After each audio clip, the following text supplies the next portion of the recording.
Merry Christmas, everybody! I hope you're going to have a very happy, peaceful, joyful day. Lots of good things, lots of presents, lots of food. I'd like to read just a short portion of the story that tells you what today is all about. Luke's Gospel, chapter 2. So Joseph went up from the town of Nazareth in Galilee to Judea, to Bethlehem, the town of David, because he belonged to the house and to the line of David. He went there to register with Mary, who was pledged to be married to him and was expecting a child. And while they were there, the time came for the baby to be born. And she gave birth to her firstborn, a son. She wrapped him in cloths and placed him in a manger because there was no room for them in the inn. Today I would like to just tell you the story behind one of the most famous Christmas carols of all, and that is Silent Night. It's an interesting story. We sing it so often. You know, it all began in the year 1818 in Austria. And there were a group of actors who were traveling around Austria, and they were performing the Christmas story. And on the 23rd of December of that year, they came to a little village called Oberndorf to act out the story in St. Nicholas Church. Unfortunately, St. Nicholas Church organ was broken, and so they decided rather that they would perform this story in a private home. Well, the assistant priest was a man called Joseph Moore, and he attended that performance.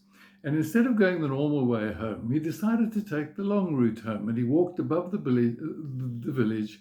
And as he looked down on the village of Oberndorf, in the quietness and the stillness, he remembered a poem that he had written about 2 years before. And when he thought about this poem, he thought it would make a good Christmas carol for Christmas Eve, which was the next day. The only trouble was, number one, he had no music to the carol. And number two, there was no organ. And so he went down to the organist early the next morning. And this organist's name was Franz Gruber. And he said, "Look, Franz, I've got this poem and I would like you to set it to music, but you'll have to play it on a guitar because the organ isn't working." So Franz Gruber just had a few hours and he had to put a tune together. Well, he did wonders, because on that evening at the service, Franz Gruber and Joseph Moore sang for the first time the carol that we know as Silent Night. Well, a few weeks later, the organ builder came to repair the organ. And in order to test the organ, Franz Gruber decided he would play his little tune, which we know as Silent Night. And the organ builder was so impressed with it, he asked for a few copies to be made of it, handwritten in those days. And he took it back to his own village where there was two families who were very famous groups of singers.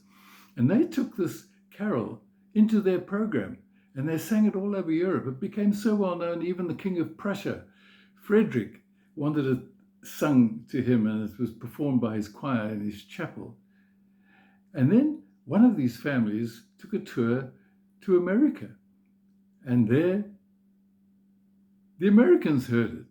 And they were so struck by the beauty of this carol that one of them translated it into English. And that was in the year 1863. There are various versions that have been translated, but it became known then in America and throughout the world. And we sing it here today. It's a beautiful carol. And the simplicity of the carol and the simplicity of the music and the simple beauty of it still inspires us and reminds us of the beauty of Christmas. And it just says three things, this carol. The first thing, in the first verse, it says, Jesus was born like one of us. There were his mother and his father looking at this beautiful baby that had been brought to them. Jesus became one of us. The second verse says that he appeared to the shepherds, to the humblest of people, because God's love is for all, even the humblest of all. And the angels announced that he was a redeemer. He had come to save us from our sins and to put us right with God. God's gift to all of humanity. And then in the last verse, it speaks about this amazing grace of God, this love that we don't deserve. It is a gift that God gives to us. And even though we don't deserve it, and he calls us to live out that life of love. And at this Christmas time, I would ask you, have you accepted God's best Christmas gift of all, which is the gift of Jesus? As you sing Silent Night, be reminded of it. I'm going to attach to this video the three tenors singing Silent Night in different languages. It's a beautiful rendition, and I hope that you will enjoy it. God bless and have a wonderful Christmas.